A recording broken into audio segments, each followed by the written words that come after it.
আচ্ছা, ১৯ শতকের একজন সাহিত্যগুরুর কাছ থেকে লেখালেখির কিছু দারুণ শিক্ষা নিলে কেমন হয়?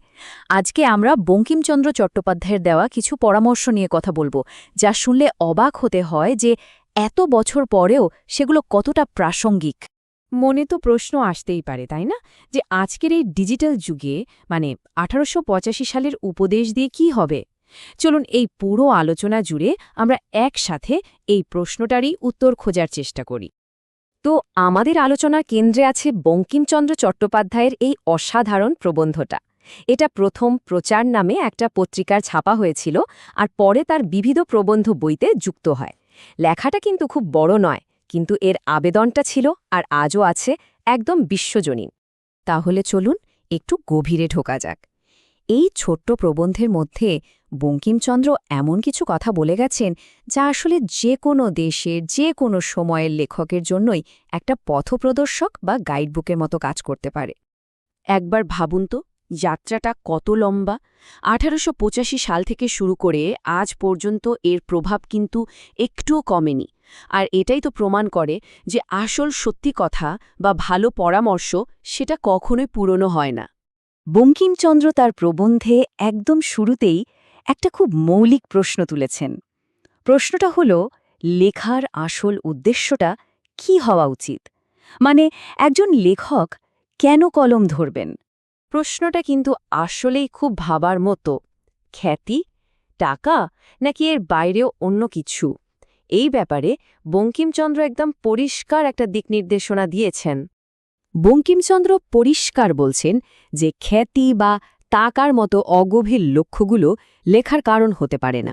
বিশেষ করে আজকের এই ইনফ্লুয়েন্সারদের যুগে, যেখানে নাম, যশ আর টাকাই যেন সবকিছু, সেখানে এই কথাটা আরও বেশি করে সত্যি। তার মতে লেখার মূল উদ্দেশ্য হবে দুটো: এক, মানুষের ভালো করা, আর দুই, শিল্পের মাধ্যমে সৌন্দর্য তৈরি করা। সোজা কথায়, লেখার পেছনে একটা মহৎ উদ্দেশ্য থাকাটা খুব জরুরি। তো লেখার উদ্দেশ্য না হয় মহৎ হলো, কিন্তু কোন কোন জিনিসগুলো এড়িয়ে চলতে হবে? বঙ্কিমচন্দ্র নতুন লেখকদের জন্য কিন্তু কিছু সতর্কবার্তাও দিয়ে গেছেন। চলুন সেগুলোই এবার একটু দেখে নেওয়া যাক। তালিকাটা দেখুন। তিনি বলছেন, মিথ্যা কথা, অনৈতিক জিনিস বা অন্যের নিন্দা করে লেখা, এগুলো একেবারেই চলবে না। আবার শুধু নকল করা বা নিজের জ্ঞান জাহির করার জন্য লেখাও খুব খারাপ। তবে সবচেয়ে গুরুত্বপূর্ণ যে কথাটা তিনি বলেছেন, সেটা হলো, যে বিষয়ে লেখকের যথেষ্ট জ্ঞান বা অধিকার নেই, সেই বিষয়ে তার লিখতে যাওয়াই উচিত নয়। এটা একটা মারাত্মক ভুল। আচ্ছা, কি কি করা যাবে না তা তো বোঝা গেল, কিন্তু লেখা ভালো করার উপায়টা কি? বঙ্কিমচন্দ্র কিন্তু শুধু ভুল ধরিয়ে দিয়ে থেমে যাননি, তিনি লেখা ভালো করার জন্য একটা খুব স্পষ্ট পথও দেখিয়েছেন। লেখার মান ভালো করার জন্য এই ৩ ধাপের পদ্ধতিটা কিন্তু অসাধারণ। বঙ্কিমচন্দ্র বলছেন, কিছু একটা লিখে ফেলার পরেই সেটা ছাপানোর জন্য তাড়াহুড়ো করা একদমই উচিত নয়।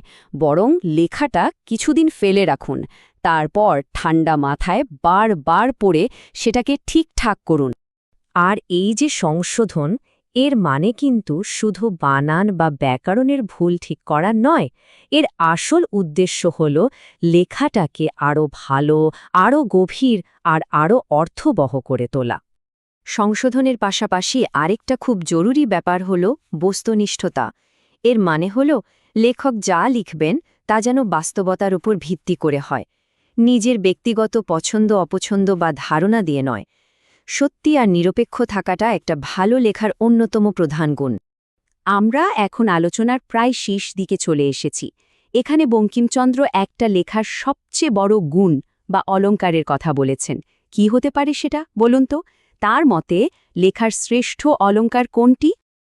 বঙ্কিমচন্দ্র খুব সহজ করে সোজাসুজি বলছেন, সারল্যই সকল অলংকারের মধ্যে শ্রেষ্ঠ অলংকার।